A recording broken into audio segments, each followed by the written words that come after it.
Okay, so good evening, everyone. And let me introduce myself. I'm Mateo. I'm a student from UTPL University, and today I'm going to talk to you about the sign language, verbal versus non-verbal communication, paralanguage and paralinguistics. Okay, we're gonna see definitions, concepts, examples, and many more things. Okay, let's do it.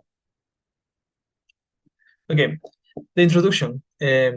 Throughout this presentation, we will explain the concepts of sign language and why it is not correct to confuse it with body language. We will also define verbal and non-verbal language to be able to establish differences between concepts. And finally, we will define the concepts of paralinguistic and paralinguistics using writing examples and video links. Okay, and that should be useful for us. Okay, let's start with the sign language. We can define sign language as a communication system which is based on the use of gestures, hand movements, facial expressions, and other body signals to transmit ideas. Okay,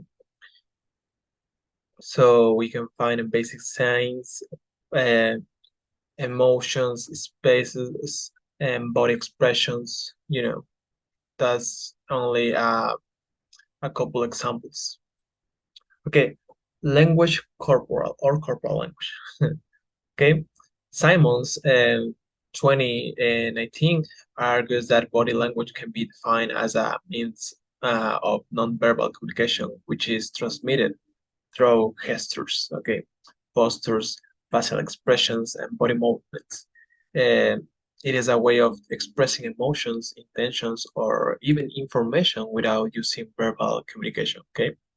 And we got a YouTube link video uh, about the topic.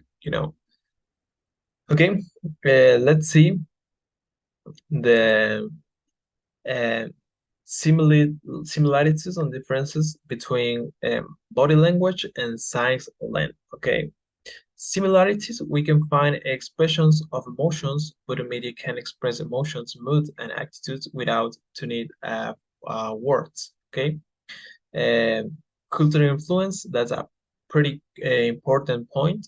Cultural influence, gestures and expressions can be influenced by cultural factors. Okay, differences, structure and grammatic, more formal coding and objective. Okay, the body language got a different objectives from the sign language. Okay, the first question say, why can't sign language be confused with body language? Okay, because sign language cannot be confused with body language. Sign language is a complete linguistic system with its own grammar and vocabulary, especially used by the hearing impaired community for the communication. Okay, and on the other hand, language refers to nonverbal expressions and gestures that accompany spoken language and can be very culturally. Okay. Okay, what is the verbal and nonverbal language and what are their differences? Okay.